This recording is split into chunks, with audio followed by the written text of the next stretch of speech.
Outside of the court, outside of his client work, he has repeatedly addressed an organization designated as a hate group by the Southern Poverty Law Center, an organization that calls marriage equality, quote, an oxymoronic institution if ever there was one.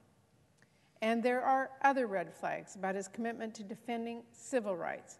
For example, when the Supreme Court ruled that mandatory life sentences for minors were unconstitutional, he argued the ruling shouldn't apply retroactively. He argued that prisons packed to double their capacity weren't in violation of the Eighth Amendment's ban on cruel and unusual punishment. The Supreme Court disagreed, noting the problem caused needless suffering and death.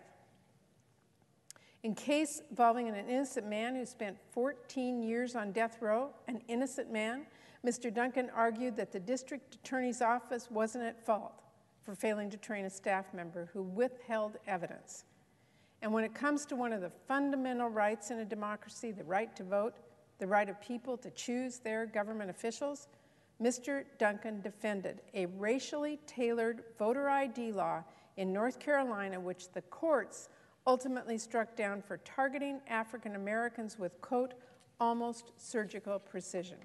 Any one of these cases Mr. Duncan has chosen to take should raise alarm. Any one of the ideological arguments he has made should cause concern.